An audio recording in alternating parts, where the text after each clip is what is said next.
Orient bell tiles studio से आप देख रहे हैं एबीपी न्यूज। नमस्कार, मैं हूं संदीप चौधरी। आज सीधा सवाल संडे स्पेशल में मैं कार्यक्रम की शुरुआत कर रहा हूं। एक बेहतरीन फिल्म थी गुरुदत्त की, कागज के फूल। उसमें उतना ही बेहतरीन एक गाना भी था, देखी जमाने की यारी बिछड़े सभी बारी बारी। अब मोहम्मद रफी का सुर वो तो मैं पकड़ ही नहीं सकता।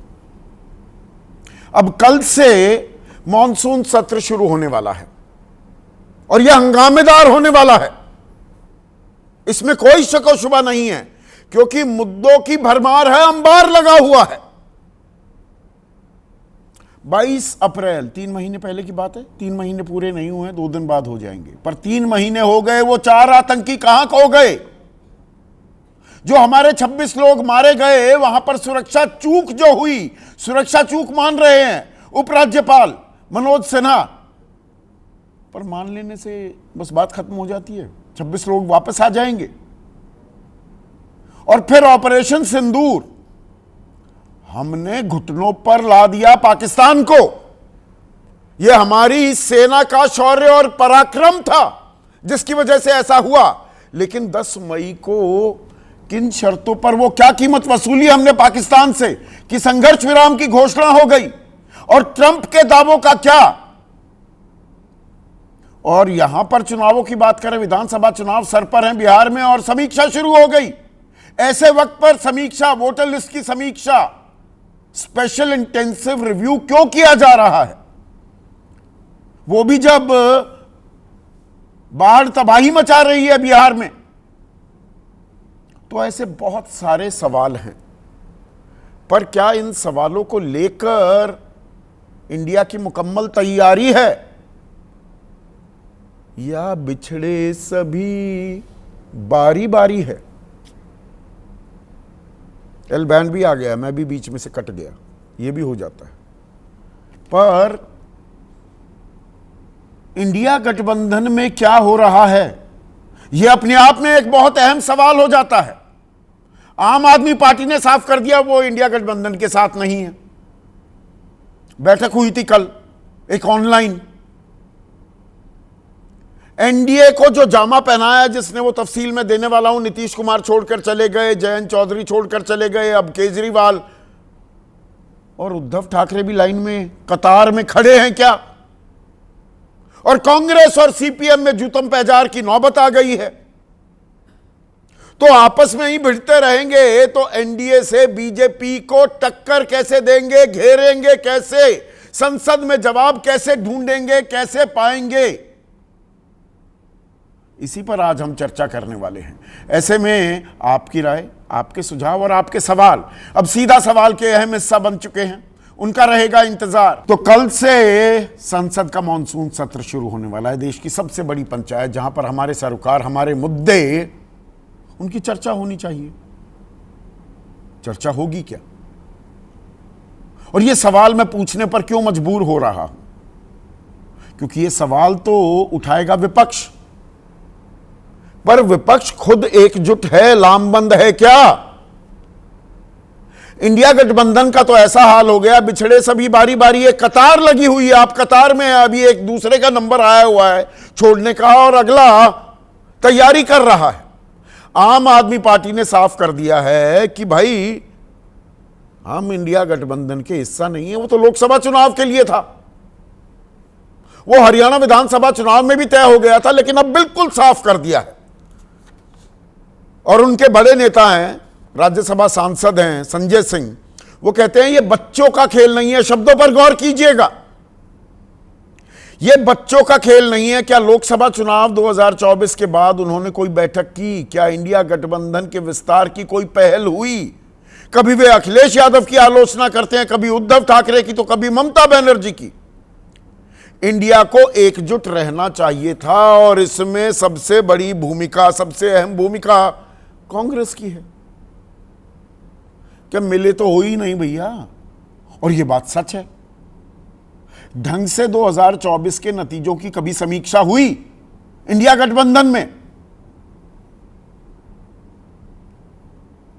और जब आम आदमी पार्टी कह रही है हम अलग हैं, तो ममता बनर्जी, कल वो बैठक में उन्होंने अपना नुमाइंदा तो भेज दिया अभिषेक बनर्जी को, लेकिन अगले साल विधानसभा चुनाव है पश्चिम बंगाल में, वहां साफ कर दिया भैया मैं तो अपने दम पर लड़ूंगी, कोई दोस्ती यारी नहीं, कोई हाथ नहीं मिलाऊंगी, जैसे लोकसभा चुनाव में भी नहीं मिलाया था कांग्रेस और सीपीएम के साथ। मैं तो अकेले दम लड़ूंगी और 2/3 से ज्यादा बहुमत लूंगी। और सबसे बड़ी चोट की आहट, वो गूंज में कब तब्दील होगी ये मुझे मालूम नहीं, पर वो आहट क्या मुंबई से आ रही है? मुंबई में दर्शकों पिछले 2-3 दिनों में जो घटनाक्रम हुआ है वो काबिले गौर है। वहां पर देवेंद्र फडणवीस वो कह रहे हैं कि देखिए 2029 तक हम तो उधर नहीं जाने वाले, मतलब विपक्ष में, हमारी तो सरकार है, वी हैव द नंबर्स, आपको इधर आना है तो आ जाइए। उद्धव ठाकरे के बारे में कह रहे हैं। अब खबर यह आ रही है कि 17 जुलाई को, आज से 3 दिन पहले, उद्धव ठाकरे और मुख्यमंत्री देवेंद्र फडणवीस मिले थे। विधान परिषद में दोनों के बीच 20 मिनट तक की बातचीत हुई। ये 1 दिन पहले न्योता दिया था, उसके बाद यह घटनाक्रम हुआ। और कल की खबर तो यह है कि मुंबई के एक 5 स्टार होटल में देवेंद्र फडणवीस और उद्धव ठाकरे के बेटे आदित्य ठाकरे, विधायक भी हैं, उनकी मुलाकात हुई है। अब कोई इसे कंफर्म नहीं कर रहा पर डिनाई भी नहीं कर रहा। और राजनीति में एक बात जो पत्रकार जानते हैं और समझते हैं वो ये, किसी चीज को अगर नकारा ना जाए तो मान लीजिए कि हो रही है कुछ ना कुछ बात। और इसमें एकनाथ शिंदे की घेराबंदी भी शामिल है क्या? वो बिल्कुल देसी भाषा का, उत्तर भारत की भाषा का इस्तेमाल करूं, एकनाथ शिंदे को खुडे लाइन लगाने की तैयारी हो रही है क्या? और उद्धव ठाकरे को इधर मिला लो तो महाविकास आघाड़ी, उसकी तो सांसें निकलती घूमेंगी। और अभी बीएमसी के चुनाव भी होने वाले हैं। और थोड़ा और फर्दर साउथ जाएं तो राहुल गांधी, वो कई बार बात ठीक भी कह रहे होते हैं पर संदर्भ को सही मायने में समझा नहीं पाते हैं, अपनी पार्टी के लिए और अपने लिए भी और अपने गठबंधन के लिए दिक्कत का वो सबब बन जाते हैं। अब उन्होंने कह दिया मैं आरएसएस और सीपीएम दोनों की विचारधारा को लेकर समान रूप से लड़ता हूं, दोनों से विचारधारा को लेकर समान रूप से लड़ता हूं। मेरी सबसे बड़ी शिकायत यह है कि इन दोनों में लोगों के प्रति संवेदना नहीं है कि मैं तो आरएसएस और सीपीएम दोनों से लड़ता हूं। अब सीपीएम कह रही है भैया हमें आरएसएस से क्यों तुलना कर रही है? अब वो विचारधारा की लड़ाई किसी और स्तर पर ले जाने की बात कर रहे थे, पर राजनीति में क्या कहा जाता है, कैसे कहा जाता है, कब कहा जाता है, यह बहुत महत्वपूर्ण हो जाता है। और इंडिया गठबंधन के रचयिता नीतीश कुमार, जो अब एनडीए के अहम स्तंभ के रूप में स्थापित हो चुके हैं, मजबूरी बन गए हैं, बीजेपी के लिए वो बिहार में जरूरी हैं। पर जब उन्होंने इंडिया गठबंधन बनाया था वो तो कन्वीनर बनाने की बात कर रहे थे, तो राहुल गांधी ने कहा नहीं नहीं वो ममता बनर्जी बुरा मान जाएंगी। अखिलेश यादव भी कुछ कह रहे हैं, सोनिया गांधी तैयार बैठी हुई थी। वो बात वहां बात का बतंगड़ बनता ही ना अगर यह गैर जरूरी बयान ना दिया गया होता, पर दिया गया। नीतीश कुमार निकल लिए, उसके बाद जयंत चौधरी भी निकले, वो अपना दल का भी एक गुट निकला। अब आम आदमी पार्टी निकल गई। टीएमसी कह रही है एकला चलो का राग अलापूंगी। उद्धव ठाकरे इशारों इशारों में घर वापसी की तैयारी कर रहे हैं क्या? तो फिर ये संसद में लड़ाई कौन लड़ेगा? एक सुर में बोल पाएंगे क्या सब? और मुद्दे तो बहुत हैं। क्या वो सरकार की घेराबंदी कर पाएंगे या सरकार को मालूम है इनसे ना हो पाएगा? प्रधानमंत्री तो 2 दिन की यात्रा, इंग्लैंड जा रहे हैं, उसके बाद मालदीव्स भी जाने वाले हैं। संसद में वो होंगे ही नहीं।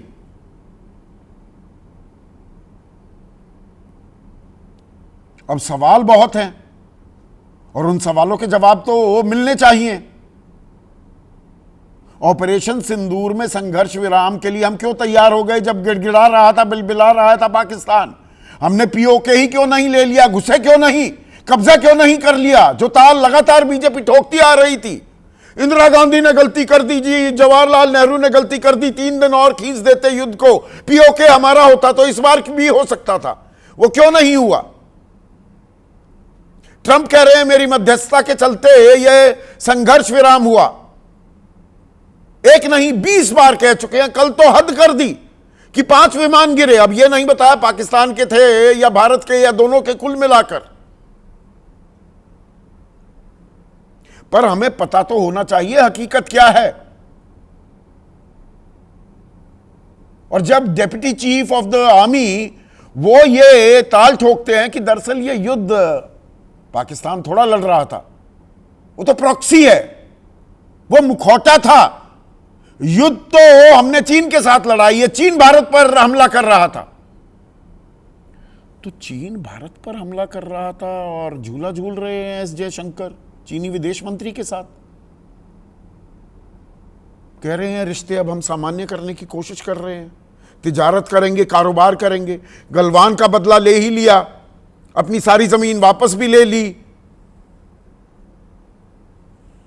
वो पाकिस्तान को औजार बनाकर हम पर हमला करवाता है और हम झूला झूलने के लिए फिर तैयार हो जाते हैं। देश को इन सवालों के जवाब तो मिलने चाहिए ना। और 3 महीने हो गए, वो 4 आतंकी कहां खो गए, पता होना चाहिए। नैतिक जिम्मेदारी ली है मनोज सिन्हा ने कि सुरक्षा में चूक हुई, मैं जिम्मेदार हूं। तो भाई इस्तीफा क्यों नहीं लिया जा रहा? आप जिम्मेदार हैं तो। या केंद्र सरकार कहे देखिए नैतिकता का तकाजा इन्होंने निभाया है, वो कितनी बड़ी बात कह दी, पर हम इस्तीफा नहीं लेंगे। कुछ नहीं, बस उन्होंने कह दिया मैं नैतिक जिम्मेदारी लेता हूं, 26 लोग वापस आ जाएंगे। या चुनाव आयोग आधार को आधार मानने से क्यों इनकार कर रहा है? पहचान तो है, वो कहता है नहीं नागरिकता का प्रमाण पत्र नहीं है, पर नागरिकता तय करने का हक, अख्तियार चुनाव आयोग को किसने दे दिया और यह कब मिल गया? मणिपुर में हालात सामान्य क्यों नहीं हो रहे हैं? 2 साल होने को आए।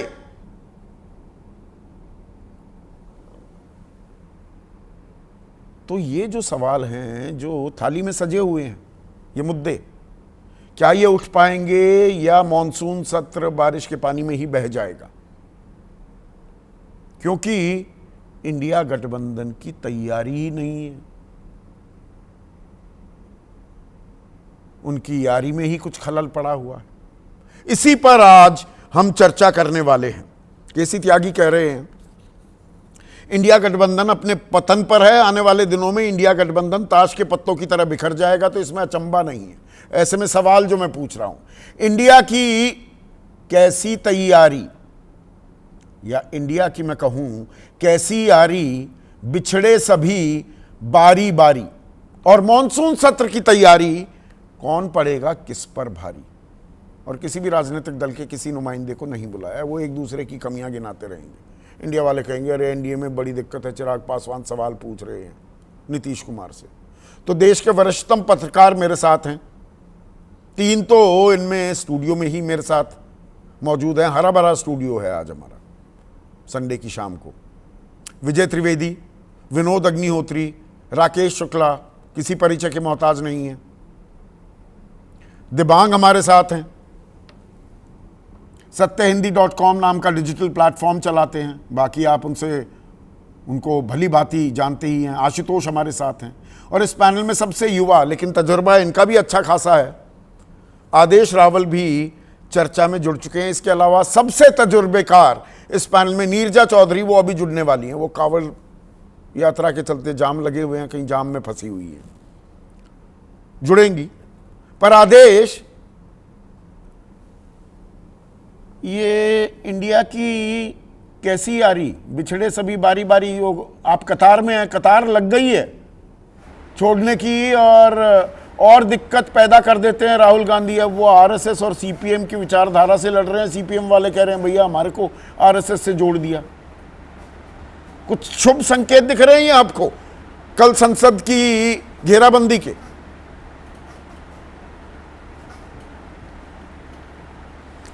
देखिए, इसे अगर समेटने की कोशिश करूं संदीप जी, तो लोकसभा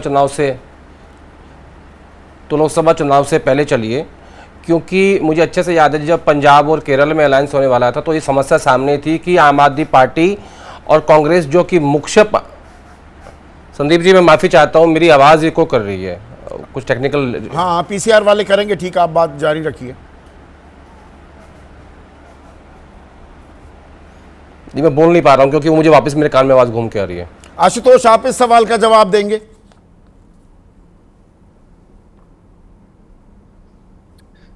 देखिए, ये जो इंडिया गठबंधन को लेके जो तमाम तरीके के सवाल खड़े हो रहे हैं, ये सवाल तो आपको अच्छी तरीके से याद होगा 2023 दिसंबर और उसके बाद जनवरी फरवरी में भी शुरू हुए थे, जब 2024 के लोकसभा के चुनाव के बिल्कुल सिर पर ऊपर थे।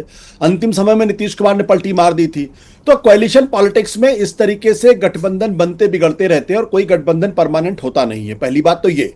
दूसरी बात, अभी जो चर्चा सीपीएम को लेकर है और आम आदमी पार्टी को लेकर है, तो दोनों ही केरल और पंजाब में प्रमुख विपक्षी दल जो है और प्रमुख सत्ता पक्ष यानी सीपीएम और कांग्रेस के बीच में लड़ाई है। केरल के अंदर, पंजाब के अंदर जो लड़ाई है वो कांग्रेस और आम आदमी पार्टी के बीच में लड़ाई है। तो जब आप राज्य के अंदर एक दूसरे के खिलाफ चुनाव लड़ रहे हैं तो आपको एक दूसरे के ऊपर हमले करने पड़ेंगे, और अगर आप हमले करेंगे तो जाहिर सी बात है आप इंडिया गठबंधन में नहीं रह सकते। लेकिन क्या यही स्थिति 2029 के पहले या ठीक चुनाव के पहले होने वाली है? अभी बहुत लंबा अरसा है, इसलिए उसके बारे में टिप्पणी नहीं करनी चाहिए। जहां तक ये सवाल खड़ा हो गया कि सीपीएम और आरएसएस की तुलना की है, तो मुझे लगता है ये राहुल गांधी और कांग्रेस दोनों ही को ये काम केरल के अंदर कहना पड़ेगा, करना पड़ेगा, क्योंकि केरल के अंदर जो आरएसएस और साथ ही साथ भारतीय जनता पार्टी वो भी लगातार कोशिशें कर रही है। ऐसा नहीं कोशिशें नहीं कर रही, वहां के जो क्रिश्चियन समाज का एक बड़े हिस्से को अपनी तरफ लाने की कोशिश कर रहे हैं, उनको अपनी तरफ जोड़ने की कोशिश आरएसएस की तरफ से हो रही है। अगर आपको याद होगा कि मोहन भागवत वहां 4 दिन का प्रवास करके वहां शिक्षा के ऊपर ज्ञान देने वाले हैं। तो ऐसे में अगर कांग्रेस पार्टी को वहां सीपीएम को, लेफ्ट को हटाकर अपनी सरकार बनानी है तो उन्हें सीपीएम और आरएसएस को एक ही तराजू में तोलना पड़ेगा। लेकिन इसका यह मतलब नहीं है केंद्र में बीजेपी को, एनडीए की सरकार को घेरने की भी जिम्मेदारी विपक्ष की होती है ना। विपक्ष का काम एक्सपोज, अपोज और डिपोज करना होता है। वो घेराबंदी करने के लिए कुछ शुभ संकेत मिल रहे हैं या घर में ही यहां पर तो जूतम पैजार हो रखी है? नहीं, अगर घर में जूतम पैजार है तो आप बिहार का जिक्र कर लीजिए, जहां पे नीतीश कुमार और चिराग पासवान और उनकी पार्टियों के बीच में क्या जूतम पैजार है। तो देखो, मैंने कहा ना कोएलिशन पॉलिटिक्स जूतम पैजार चलते हैं। सवाल इस बात को लेकर यह है कि अगर आप यहां जूतम पैजार है तो फिर आप यह भी कह सकते हैं कि आरएसएस और बीजेपी के अंदर जूतम पैजार है। भारतीय जनता पार्टी 2 साल से अपना अध्यक्ष नहीं चुन पाई है। सबको मालूम है जिस तरीके से सेक्युलरिज्म, सोशलिज्म का सवाल आरएसएस ने खड़ा किया है, उस पर भारतीय जनता पार्टी को जवाब देते नहीं बन रहा है, क्योंकि भारतीय जनता पार्टी को लगता है जब जब सेक्युलरिज्म की बात होगी तो विपक्ष कहेगा आप संविधान को बदलना चाहते हैं। और जब आप संविधान आशुतोष, मैं बीच में एक इंटरवेंशन कर रहा हूं। देखिए, प्लीज प्लीज। बीजेपी एनडीए सत्ता में है, सत्ता का फेविकॉल इन्हें जोड़े हुए है। इनके अंतर्विरोध चलते रहेंगे, फिर भी साथ साथ हम साथ हैं, गाना गाते रहेंगे। विपक्ष को साथ होने की जरूरत है ना। एनडीए के पास तो वो सत्ता की ग्लू है, वो फेविकॉल है। आप मुझे बता दीजिए संदीप की केरल में और बंगाल और केरल में और पंजाब में कैसे दोनों साथ रह सकते हैं? क्या संभव है? क्या वहां भारतीय जनता पार्टी तो है नहीं, पंजाब में भी भारतीय जनता पार्टी नहीं। वहां जब चुनाव आएगा वो पुल तब पार किया जाए ना, जब चुनाव आएगा। 2027 में पंजाब में चुनाव है। मैं कल की बात कर रहा हूं। संसद में एक सुर में आप नहीं घेर पाते। भाई, शीतकालीन सत्र में क्या हुआ? अडानी के मामले पर तृणमूल कांग्रेस ने भी, एनसीपी शरद पवार गुट ने भी कहा कि नहीं, अडानी का मुद्दा इतना बड़ा नहीं है। वो हल्के से कटलेस साइड में हो गए और यहां लड़ाई कमजोर पड़ जाती है क्या? यहां विपक्षी गठबंधन कमजोर पड़ जाता है क्या? मेरा सीधा सवाल है। आप अगर विपक्ष को ध्यान से देखें संसद के अंदर 2024 के ठीक बाद, तो 2 या 3 प्लेयर हैं, 4 प्लेयर हैं जो लगातार सत्ता पक्ष के ऊपर हमले कर, राहुल गांधी का नाम आप ले सकते हैं, अखिलेश यादव का नाम ले सकते हैं, संजय सिंह का नाम ले सकते हैं, और पश्चिम बंगाल की तरफ से महुआ मोइत्रा का नाम आप ले सकते हैं। तो बाकी इनमें के से लोग दो तो इफी प्लेयर हो गए ना। आपने कह दिया हम इंडिया गठबंधन के हिस्सा नहीं है, और ममता बनर्जी ने कह दिया मैं तो अकेले चुनाव लड़ूंगी। तो दो लड़के रह गए, दो लड़के रह गए ना। फिर तो क्या आप ये उम्मीद करते हैं कि संजय सिंह जो है वो सरकार की तारीफ में कसीदे गढ़ेंगे, या महुआ मोइत्रा या टीएमसी जो है वो सरकार की तारीफ में कसीदे गढ़ेंगे? पर सवाल तो अलग अलग हो गए ना। एक सुर में भाई मुद्दों की तो भरमार है ना, अंबार है। सबसे बड़ा तो वो आतंकवादी जो हमला हुआ उसके लिए जिम्मेदार कौन है, वो 3 आतंकी कहां गए, संघर्ष विराम क्यों हुआ, इन सवालों में तो एका चाहिए ना, कि नहीं चाहिए? बिल्कुल बिल्कुल एका चाहिए, मैं आपकी बात से सहमत हूं। लेकिन मैं ये कह रहा हूं कि क्या आप आम आदमी पार्टी को संसद के अंदर भारतीय जनता पार्टी के साथ खड़े होते हुए देखेंगे? क्या आप तृणमूल कांग्रेस को भारतीय जनता पार्टी के साथ खड़े होते देखेंगे? क्या आप सीपीएम या लेफ्ट को भारतीय जनता पार्टी के साथ खड़े होकर देखेंगे? क्या तो भले ही उनके बीच में डिफरेंसेस हैं, भले ही वो अलग अलग देखेंगे, लेकिन उनका सुर एक ही होगा। वो सुर होगा संसद के अंदर सरकार को घेरने की कोशिश। वो अलग दिखाई जरूर पड़ेंगे, लेकिन अगर आप पॉलिटिक्स देखेंगे तो क्या ममता बनर्जी आज की तारीख में अफोर्ड नहीं कर सकती वो भारतीय जनता पार्टी के साथ खड़ी होते हुए? आम आदमी पार्टी अफोर्ड नहीं कर सकती क्योंकि दिल्ली के अंदर उसको भारतीय जनता पार्टी को घेरना है। इसी तरीके से इन दो बातों को, इन दो पार्टियों पर आपके विश्लेषण से मैं इत्तेफाक रखते हुए अब तीसरा पहलू लेकर आता हूं राकेश भाई। चलिए, ममता बनर्जी और आम आदमी पार्टी तो बीजेपी के साथ नहीं दिख सकते, ये उद्धव ठाकरे तो बीजेपी के साथ जाते दिख रहे हैं। ये बिछड़े सभी बारी बारी मैं यूं ही सवाल नहीं बना देता हूं, कोई पतंगबाजी का शौक नहीं है मुझे। नहीं, जनवरी 2024 में क्या किसी को अंदाजा था कि नीतीश कुमार जिन्होंने इंडी गठबंधन की बुनियाद रखी वो चले जाएंगे? और फिर 2024 के लोकसभा चुनाव में किसी को अंदाजा था कि इंडी गठबंधन के पुराने सहयोगी थे, इसीलिए तो मैं उद्धव ठाकरे की मैं इसीलिए बोल रहा हूँ कि इंडी गठबंधन के नींव को मजबूत करने के लिए पानी देने वाली ममता बनर्जी लोकसभा चुनाव में अलग हो जाएंगी। उद्धव ठाकरे के सामने तो आज सबसे बड़ी समस्या है विरासत की सियासत करने का। तो विरासत की सियासत के लिए उनके पास एक ही रास्ता है, वो रास्ता है एनडीए में जाने। ओपन ऑफर दे दिया ना, खुला न्योता तो दिया है ना 16 तारीख को देवेंद्र फडणवीस ने कि हम तो उधर आ नहीं सकते, आपको आना है तो आ जाइए। देखिए, ये चुनाव के टाइम पे जब मुख्यमंत्री को लेके विवाद खड़ा हुआ, उसी समय पर ये संकेत मिलने लगे थे। जो एकनाथ शिंदे अड़ियल रुख था उससे साफ और हो रहा उसमें था। मुलाकात का सिलसिला भी जुड़ जाता है, उद्धव भी मिलते हैं, चलिए वो तो विधान परिषद में मिले, लेकिन कल की जो खबर है कि आदित्य ठाकरे से मुलाकात हुई है सोफिटल में। इसके पहले जैसे आपने कहा ना कि आदित्य ठाकरे की और फडणवीस की मुलाकात की पुष्टि नहीं कर रहे, लेकिन मौन भी स्वीकृत होती है अपने यहाँ। उसी तरह से आपको याद होगा कि उद्धव ठाकरे जी और देवेंद्र फडणवीस जी की लिफ्ट में ही मुलाकात हुई थी, उसका भी किसी ने खंडन और किसी ने स्वीकृति नहीं दी थी। पर इसमें एक पेंच है, एक पेंच ये कि कल जो ऑनलाइन बैठक हुई थी इंडिया की, उसमें उद्धव शामिल थे। तो जब तक औपचारिक तौर पे ऐलान नहीं होगा तब तक तो हम इस तरफ दिखेंगे ना। तो औपचारिक ऐलान भी हो जाएगा, मुझे लगता है इस सत्र के दौरान ही कहीं ये विस्फोट ना हो जो आप आशंका जाहिर कर रहे हैं उद्धव जी का। तो मुझे लगता है क्योंकि अभी केंद्रीय मंत्रिमंडल में फेरबदल की भी चर्चा चल रही है और उसमें एकनाथ शिंदे के लोगों को लिया जाना है। तो यदि उद्धव जी आए जाते हैं तो उसमें फिर समाविष्ट हो जाएगा उद्धव जी के लोगों का। तो उद्धव जी का फिर राज्य में भी उसमें एकनाथ शिंदे का दी एंड हो जाएगा। मुझे तो लगता है कि दी एंड करने के लिए ही तो उद्धव को लिया जा रहा है। यदि उद्धव को दी एंड नहीं करना होता एकनाथ जी को, तो उद्धव जी को लेने की क्या जरूरत थी? तो पहले तो उद्धव जी को सड़क बनाने वाली कंपनी को जो ठेका दिया गया तथाकथित, वो 6,000 रुपए का वो 9,000 में हो गया था। सरकार की तरफ से ही सुप्रीम कोर्ट से रोक लगवाई जा रही है। बहुत कुछ हो रहा है पर्दे के पीछे। नहीं, पर्दे के पीछे कुछ हो रहा वो तो ठीक है, लेकिन अब पर्दे के बाहर भी बहुत कुछ होने लगा। तो जो पर्दे के बाहर बहुत कुछ हो रहा, जो दिखाई दे रहा है, वो कम से कम प्रमाणित तौर पे ये संकेत दे रहा है, ये बड़ा झटका हो जाएगा कि इंडिया के लिए अगर महाविकास अघाड़ी से शिवसेना हट जाती है। बिल्कुल हो जाएगा ना, क्योंकि महाराष्ट्र में महाविकास अघाड़ी के साथ साथ जो शिवसेना बटी हुई है, यदि दोनों फिर एक होते हैं, यानी एक होते हैं मतलब फिर एकनाथ शिंदे के पास कोई रास्ता नहीं रहेगा उद्धव ठाकरे के साथ जाने के अलावा। तो यदि मान लीजिए वो नहीं जाते हैं तो फिर एक शिवसेना आएगी ठाकरे जी वाली। तो जो अभी विरासत की बात चल रही थी कि विरासत शिफ्ट हो गई एकनाथ की तरफ, तो आप याद करिए कि विरासत शिफ्ट करने में भी देवेंद्र जी की महत्वपूर्ण भूमिका थी कि उद्धव जी से एकनाथ के साथ जाए, तो फिर एकनाथ जी से उद्धव के पास ये आ जाए, ये भी वो आसानी से करते हुए दिखाई दे रहे हैं। और मुझे लगता है उद्धव जी को भी लग रहा है कि हमें एनडीए गठबंधन में जाना ज्यादा। जिम्मेदारी किसकी है? ये इतना रायता जो फैल रहा है, समेटने की जिम्मेदारी तो कांग्रेस की है कि नहीं? सबसे बड़ा घटक तो वही है विपक्षी खेमे में। आपने रायता का नाम लिया तो बनारस में गया था। हाँ। तो बनारस में एक जगह मैं खाना खाने गया तो वहाँ मुझे रायता मिला। तो उसमें छाछ भी था, जीरा भी था, नमक भी था, बूंदी भी था और चीनी भी थी। तो जब मैं रायता खाया तो ये पता करना मेरे लिए कठिन था कि ये लस्सी है कि रायता है।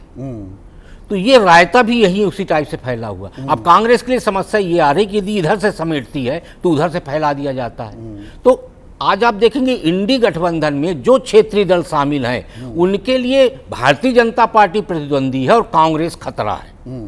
तो खतरे को वो सबसे पहले भांप रहे हैं कि ये खतरा यदि मजबूत हो गया तो हमारा अस्तित्व समाप्त हो जाएगा। इसीलिए इंडी गठबंधन को साथ में रखना तराजू में मेढक तोलने जैसा है और कांग्रेस ये काम करती हुई नहीं कर पा रही।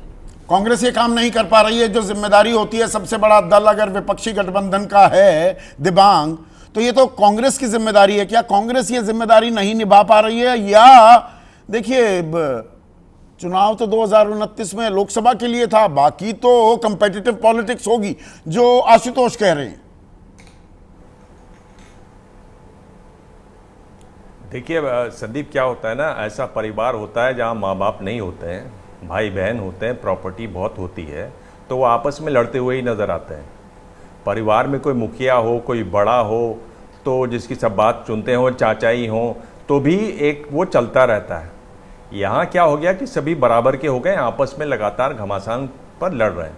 और जो आधी अधूरी सी कोशिश हुई इंडिया गठबंधन की भी, वो अपने तरीके से परवान चढ़ी नहीं। लगातार हमने इस पर लगातार कई शो किए, आपने प्रोग्राम बनाया कि नहीं बनाया, साथ मिलके आप कहीं आपने रैली की या नहीं की, कितने बड़े सवाल हैं। क्योंकि ऐसे बहुत सारे उदाहरण पहले भी हुए हैं।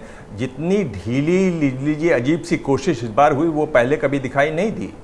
और इसमें क्या हो जा रहा है संदीप, यहाँ महत्वपूर्ण बात यह है कि जब आप ऐसी कोशिश करते हैं, ऐसा विपक्ष जब खड़ा होता है, तो आप बड़े सवाल एक साथ मिलकर पार्लियामेंट में नहीं पूछ सकते। और आप इस पर बात कर रहे हैं, पर मैं बड़े मुद्दे बता रहा हूं।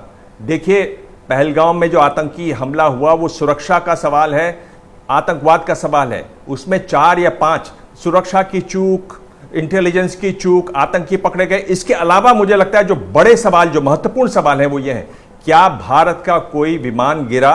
क्या चीन की PL-15 मिसाइल इसमें यूज हुई? और महत्वपूर्ण बात, ट्रंप ने क्या इसमें सीज फायर करवाया?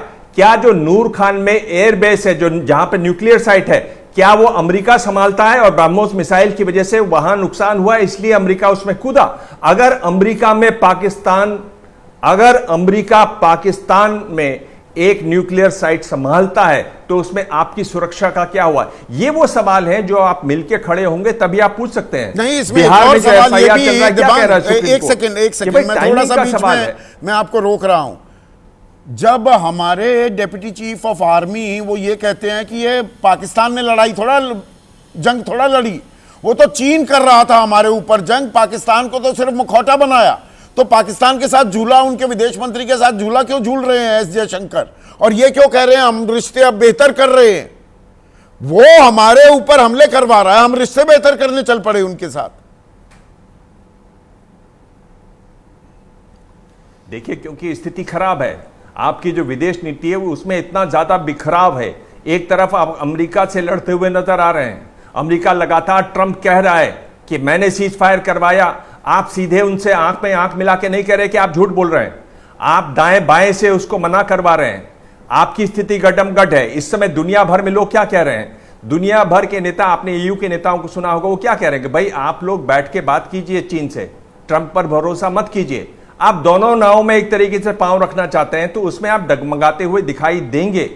बड़ा सवाल यही है कि क्या इसमें रफाल विमान जो हमारा था, जो हमारी, जिस पर हमें नाज है, जो ये कहा जाता है कि हमारी सुरक्षा में सबसे बड़ा हथियार है रफाल, जिसकी वजह से हम लोग चीन के बराबर आ गए हैं, क्या रफाल विमान को चीन की मिसाइल जो पहली बार इस तरह से इस्तेमाल की गई PL-15 ने गिराया? ये एक बहुत बड़ा सवाल है।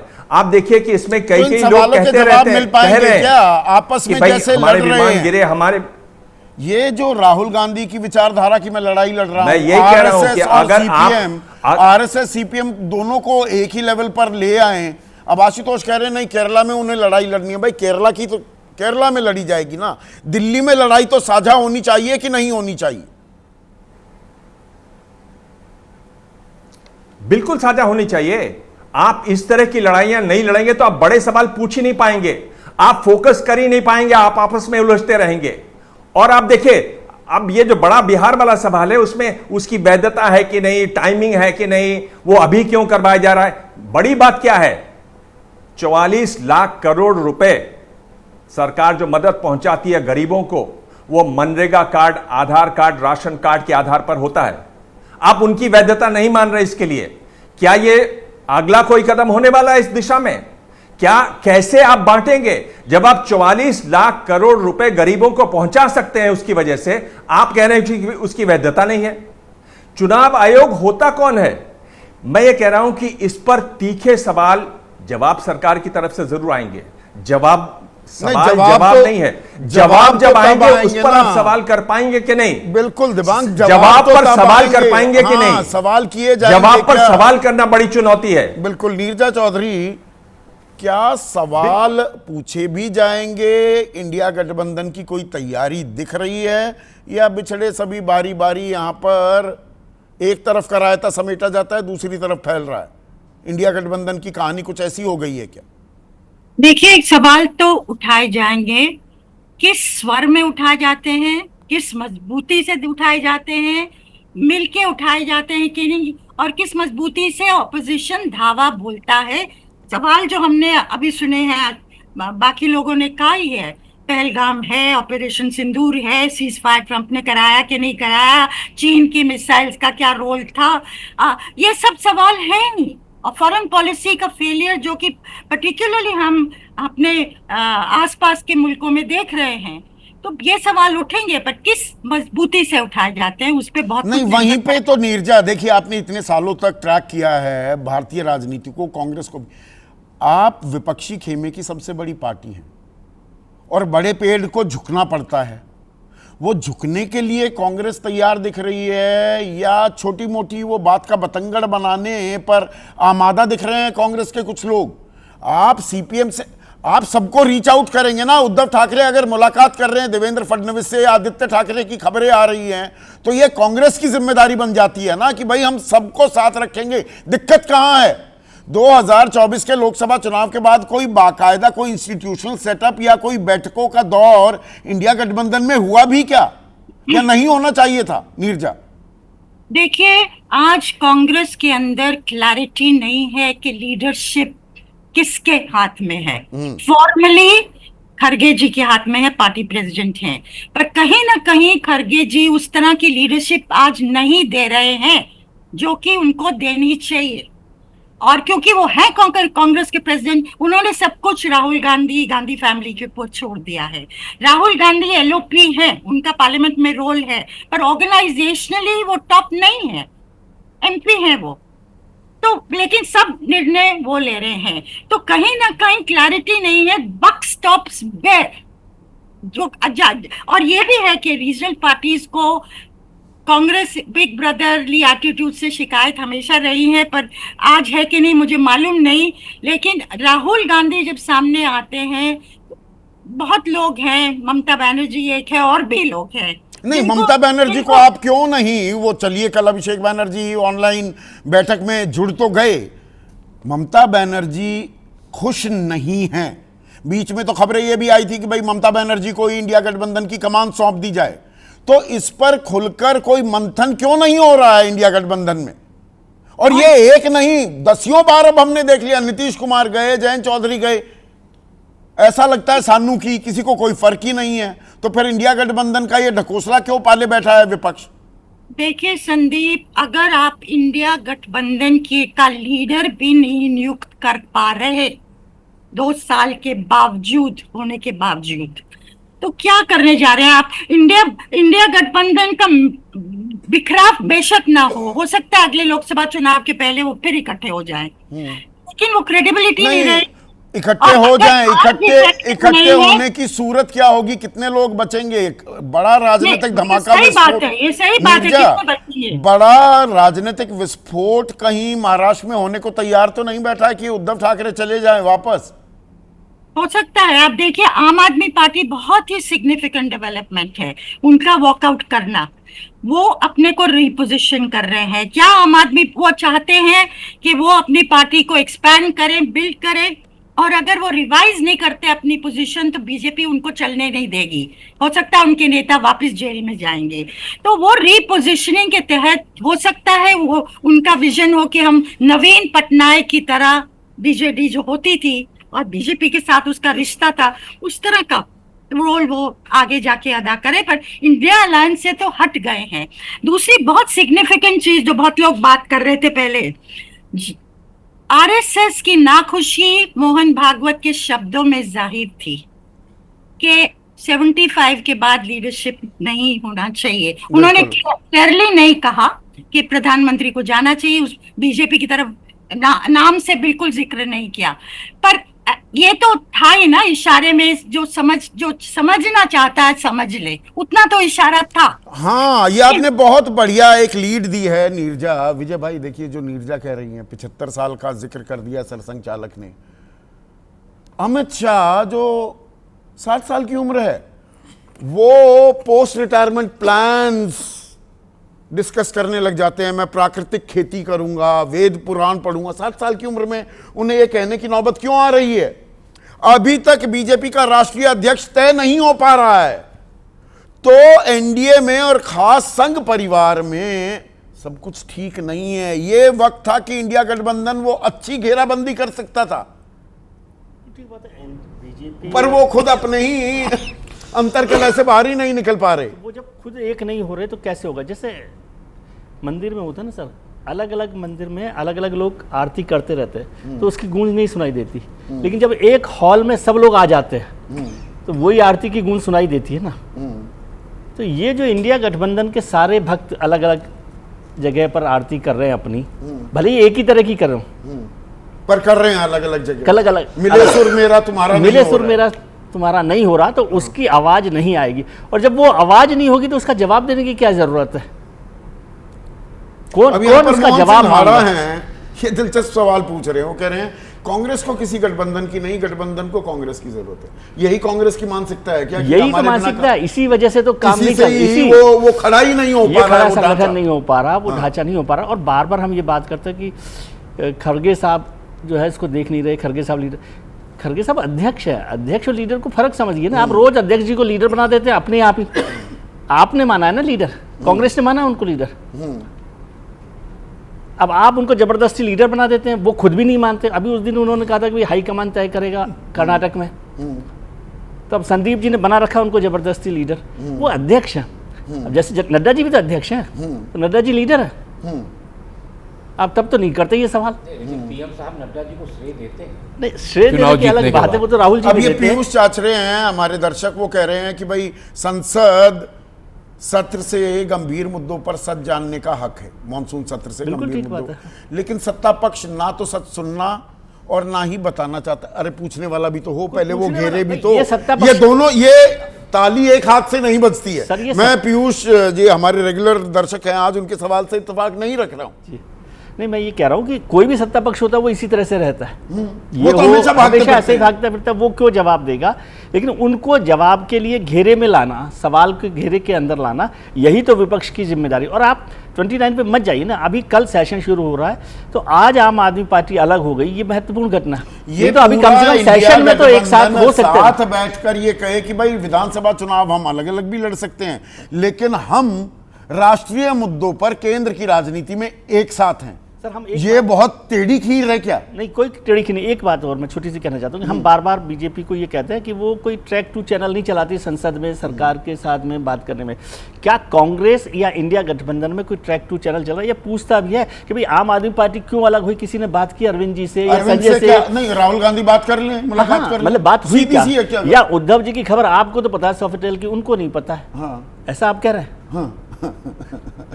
तो क्या उनसे कोई बात हो रही है? फिर जब गाड़ी निकल जाएगी उस दिन बात करने का क्या? जो नीतीश कुमार के साथ हुआ था, आप पहले से कह रहे थे कि नीतीश अनवर कुमार चले जाएंगे कलीम गठबंधन से। पूछ रहे हैं कि देश में अवसरवादी राजनीति चरम पर है विनोद भाई, और सभी दल वोट बैंक के अनुसार विचारधारा, मुद्दे और गठबंधन पर। यहां दरअसल पहले अपना खाता मुकम्मल का, अपनी सीट बचा लो, अपना फायदा कहां है, अपना फायदा तलाश रहे हैं या विपक्षी एकता का खाका तैयार हो रहा है? देखिए, गठबंधन राजनीति जो है उसको समझिए, वो दो स्थितियों में होती है, एक वैचारिक एकता और एक सामने समान शत्रु के सामने। तो वैचारिक एकता का गठबंधन लेफ्ट फ्रंट बंगाल में आपने देखा, सत्ता में रहा हो चाहे न रहा हो, लेकिन कोई भी घटक दल उससे अलग नहीं गया, न सीपीआई, न आरएसपी, न फॉरवर्ड ब्लॉक। भले आज वो बंगाल में कुछ नहीं है, लेकिन गठबंधन उनका बना हुआ, मोर्चा बना हुआ वाम मोर्चा का, यानी उनका विचारधारा का गठबंधन है। यदि सत्ता में आना है तो कांग्रेस अर्थात राहुल गांधी को जिद छोड़कर पूरे विपक्ष को साथ लेकर चलना होगा। गौतम पूछ रहे हैं नहीं, ये तो सवाल। सही क्या पूछ रहे हैं। दिक्कत क्या है कि अब मैं आके उदाहरण देता हूँ आपको, ये बैठे हैं तो लेफ्ट कवर करते थे, यूपीए जब बनी 2004 में और उसके बाद केरल के चुनाव हुए, यहाँ समर्थन कर रही थी लेफ्ट फ्रंट और वहाँ एक दूसरे के खिलाफ चुनाव लड़ रहे थे केरल में, और चुनाव लड़े बंगाल में भी यही हुआ और यहाँ समर्थन कर रहे थे। उसमें हरकिशन तो सिंह सुरजीत जैसे लोग थे यही- ना, राजेश धनखड़ ये सवाल पूछ रहे हैं, अब सुरजीत सिरसा भी वासी थे हैं। और सोनिया गांधी भी थी, हाँ, जो रीच आउट करती थी। अभी तक महागठबंधन का नेतृत्व करने वाला ही नहीं है, तो बीजेपी का ये क्या सामना कर पाई? वही मैं कह रहा ये हूं। नेतृत्व क्यों नहीं तय हो पा रहा? नहीं तो वो कौन नेतृत्व करे भाई, ये जिम्मेदारी राहुल गांधी की है, क्योंकि वो कांग्रेस के लीडर हैं, जो विजय भाई कह रहे हैं। खड़गे जी अध्यक्ष हैं, संगठन के नेता हैं, लेकिन लीडर राहुल गांधी नहीं, कांग्रेस सारी कमान अपने उनको- हाथ में क्यों रखना चाहती है? दे दो ना। नहीं। अगर ममता बनर्जी दे नहीं सकते। मैं गठबंधन को लीड कर भाई, सकती हूँ, कह दो, कर लो जी। गठबंधन का नेता हमेशा बड़ा दल होगा। हाँ। व्यवहारिक गठबंधन वही चलता है। एनडीए में बीजेपी होगी, आप क्या चिराग पासवान को अध्यक्ष बना देंगे क्या? NDA नेशनल का? कन्वीनर जॉर्ज फर्नांडिस भी रहे, चंद्रबाबू नहीं, नायडू लेकिन भी रहे। चेयरमैन कौन था?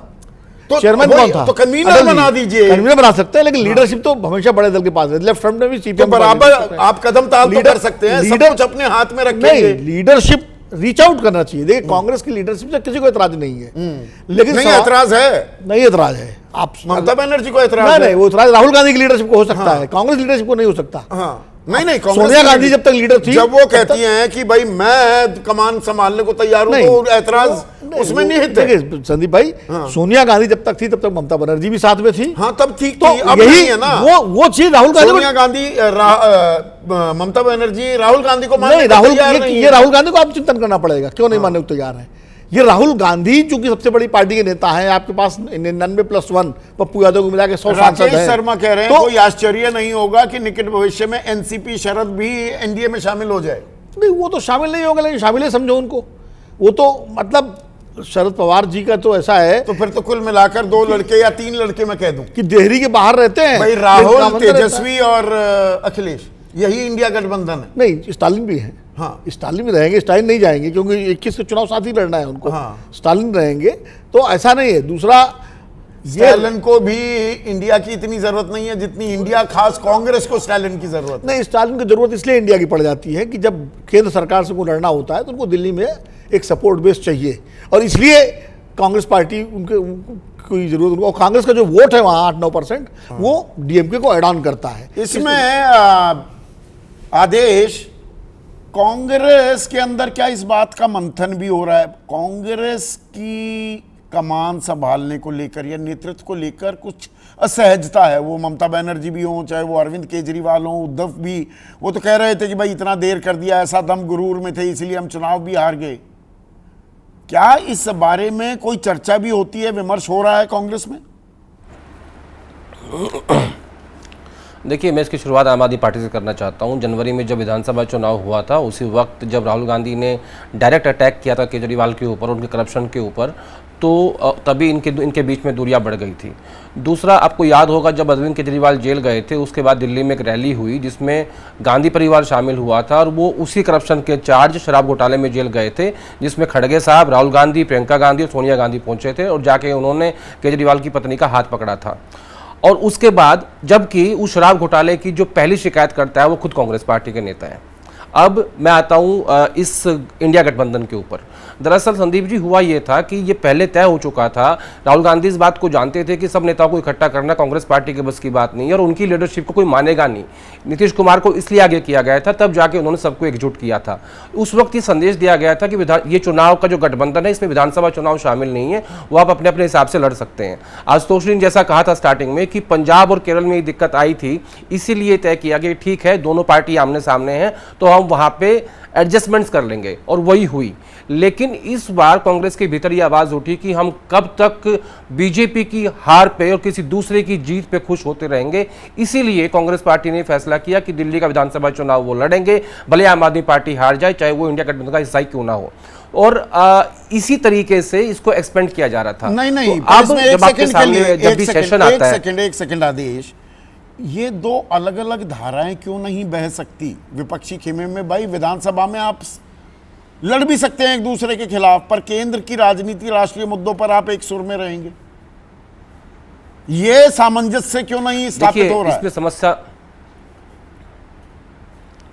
देखिए इसमें समस्या यह आती है कि पार्लियामेंट सेशन में जब मुद्दा आता है गौतम अडानी का, उस वक्त आप देखिए कांग्रेस पार्टी अकेले पड़ जाती है और बाकी सब पार्टियां उनको छोड़ देती हैं। ममता बनर्जी, अखिलेश यादव, अरविंद केजरीवाल, शरद पवार, वो तो उनके घर के आदमी हैं, ये सब अलग हो जाते हैं, कांग्रेस पार्टी अकेली खड़े रहती है। जैसे ही कोई मुद्दा दूसरा आता है, अम्बेडकर का या दलितों का, उस पर सब पार्टी फिर इकट्ठी हो जाती हैं। तो ये एक अंडरस्टैंडिंग थी इन सब सहयोगियों के बीच में। लेकिन इसकी शुरुआत जो आम आदमी पार्टी को लेकर आप लोग कर रहे हो, वो विधानसभा चुनाव के समय ही शुरू हो गई थी। उसकी आधिकारिक घोषणा, औपचारिक घोषणा अब नहीं, अब तो उद्धव ठाकरे भी तैयारी करते दिखाई दे रहे हैं पहले ही, और पीछे बोरिया बिस्तर बांध लिया है, ऐसे संकेत आ रहे हैं एनसीपी शरद पवार गुट ने भी। देखिए मैं उस पर आ रहा हूँ। शरद पवार साहब जो है, आप जानते हैं कि उनके संबंध सभी पार्टियों से अच्छे हैं और खासतौर पर गौतम अडानी साहब से। अब जब राज ठाकरे, उद्धव ठाकरे नज़दीक आए हैं, तो क्या अब ये शामिल हो जाते हैं बीजेपी के बीच में, तो महाराष्ट्र की राजनीति वापस पीछे चली जाएगी 10 साल पहले, जहां NCP Congress versus rest of the parties होता था। लेकिन जहां तक मेरे पास जानकारी है, उद्धव ठाकरे, राज ठाकरे बीएमसी के लिए इकट्ठे हुए हैं। इसका बजट 50,000 करोड़ रुपए का है। अभी विधानसभा चुनाव वहां पे नहीं है, और अगर देवेंद्र फडणवीस बार बार उद्धव ठाकरे को आमंत्रित कर रहे हैं, तो कहीं ना कहीं वो चूड़ियां कस रहे हैं एकनाथ शिंदे की। उसको भी समझने की आवश्यकता है। बिल्कुल, अगर ऐसा हो जाता है तो जो माइनॉरिटी वोट आया है उद्धव ठाकरे के पास में, वो खिसक जाएगा उनका, जो हाल फिलहाल में आया। अभी बहुत लंबा समय है महाराष्ट्र की राजनीति में, 29 में चुनाव होगा लोकसभा का, उसके बाद वह विधानसभा चुनाव होगा। तो मुझे ऐसा नहीं लगता कि तुरंत ये फैसला होने वाला है। यहाँ पर दिबांग कुछ एक सेकंड में आ रहा हूं। आदेश, अभी आपसे और करूंगा मैं चर्चा। आप ये क्या खिचड़ी पक रही है महाराष्ट्र में, आप कुछ इसमें जोड़ना चाह रहे थे दिबांग? संदीप, इसमें बहुत हल्की सी जरा सी बात है। देखिए, जब उद्धव चुनाव जीते थे बीजेपी के साथ मिलकर, तब उन्होंने कहा था कि उनकी बातचीत हुई थी, वो मुख्यमंत्री बनेंगे अमित शाह के साथ। आप आगे देखिए कि जब इस बार जब ये देवेंद्र फडणवीस मुख्यमंत्री बने, तो लगातार इसको डिले किया गया। तब शिंदे लगातार जोर मार रहे थे। शिंदे को अमित शाह का करीबी माना जाता है वहां पर, और अमित शाह और जो प्रेजेंट लीडरशिप है बीजेपी की, उनकी और फडणवीस की उतनी बनती नहीं है। फडणवीस नागपुर के ज्यादा करीब हैं। मुझे लगता है कि केंद्र में अगर कोई परिवर्तन होता है बीजेपी के टॉप में, तो उस पर राज्यों में जो असर पड़ेगा, उसमें इमीडिएट असर यहां दिखाई देगा आपको महाराष्ट्र में। क्योंकि तब जो इस तरीके से दरवाजा खोल दिया है फडणवीस ने उद्धव ठाकरे के लिए, तो वो सीधी उनकी एंट्री हो जाएगी और एग्जिट होगी शिंदे की। क्योंकि शिंदे और उद्धव में बनती नहीं है। ये बात बार बार महत्वपूर्ण बात कह रहे हैं आदेश। इसी में आखिरी सवाल आपसे आती है कि उनकी आदेश, ये जो एनडीए के अंदर, और एनडीए को भूल जाइए थोड़ी देर के लिए, जो संघ परिवार के अंदर खींचतान चल रही है, 75 साल की चर्चा हो रही है, अमित शाह रिटायरमेंट प्लान्स बताने लग जाते हैं, राष्ट्रीय अध्यक्ष तय नहीं हो पा रहा है। अभी जो कह रहे थे दिबांग, देवेंद्र फडणवीस वो उद्धव को लाना चाह रहे हैं, अमित शाह एकनाथ शिंदे का हाथ थामे बैठे हैं। तो ये वक्त था जब विपक्ष प्रहार कर सकता था, पर विपक्ष खुद ही तैयार नहीं दिख रहा है। कहानी यहां थमी हुई है क्या? नहीं, देखिए मुझे लगता है विपक्ष इस बात का इंतजार कर रहा है और उनको अच्छे से पता है इस बात के बारे में कि राष्ट्रीय अध्यक्ष का फैसला नहीं हो पा रहा है। मुझे लगता है कि 2 टर्म पूरे हो चुके हैं नड्डा साहब के और अब उम्मीद थी कि फैसला हो जाएगा। लेकिन समस्या जो बार बार आ रही है, एक तो जो मोहन भागवत का स्टेटमेंट आया कि 75 की उम्र वाला, उसके अलावा अमित शाह जी ने यह कहा था कुछ दिन पहले कि 14 करोड़ सदस्य हमारे जो हमारा नया अध्यक्ष चुनेंगे, लेकिन 14 करोड़ सदस्य जो है वो नए अध्यक्ष ढूंढ नहीं पा रहे हैं। और उसमें समस्या क्या आ रही है, बार बार जो संघ की तरफ से बात हो रही है वो ये हो रही है कि एक ऐसा व्यक्ति चाहिए जो मोदी के बाद की बीजेपी को संभाल सके, यानी प्राइम मिनिस्टर मोदी का जो सक्सेसर देखा जा रहा है उसके बाद जो अध्यक्ष ऐसा आए जो उसके बाद भी पार्टी चल सके, एकदम से वो पत्ते की तरह गिर ना जाए। यानी अमित शाह और प्रधानमंत्री मोदी का नजदीकी व्यक्ति ना हो, भले ही वो एक का नजदीकी हो लेकिन दोनों का ना हो। अब जब बात होती है कि माफ कीजिएगा, भूपेंद्र यादव, धर्मेंद्र प्रधान, इन सब पे अमित शाह की स्टैंप है, ये सबको पता है। मनोहर लाल खट्टर एक ऐसे व्यक्ति हैं जो प्रधानमंत्री मोदी की जिनके ऊपर स्टैंप है, जो संघ के नजदीकी हैं, प्रचारक रहे हैं, पूर्व मुख्यमंत्री हैं। तो इन सब के बीच में तलाशने की कोशिश हो रही है। कुछ दिन पहले कहा कि नहीं हम तो महिला लेके आएंगे। बड़ा मुश्किल है बीजेपी के लिए, संघ के लिए, कि वो किसी महिला को वो राष्ट्रीय अध्यक्ष बनाए। हालांकि उनके पास एक ही मुख्यमंत्री महिला है, दिल्ली के मुख्यमंत्री, जो चीफ मिनिस्टर जिनको बनाया है। तो मुझे ऐसा लग रहा है कि इससे बीजेपी की भविष्य की राजनीति साफ होगी कि इनका राष्ट्रीय अध्यक्ष कौन होगा। क्या उसके ऊपर दोनों की स्टैंप होगी, नंबर 1, नंबर 2 की, या फिर वो इंडिपेंडेंटली हो सकती थी। लेकिन यहां पर ब्रीदिंग स्पेस एनडीए को और खास बीजेपी को, विपक्ष अपनी अंतर्कलह और अपने लैक ऑफ कोऑर्डिनेशन के चलते, समन्वय की कमी के चलते, वो ब्रीदिंग स्पेस दे रहा है क्या, कल पता लगेगा। हंगामेदार तो होगा संसद का सत्र, लेकिन मजबूती से सवाल कितने पूछे जाते हैं तभी तो जवाब मिलेंगे। आज इतना ही।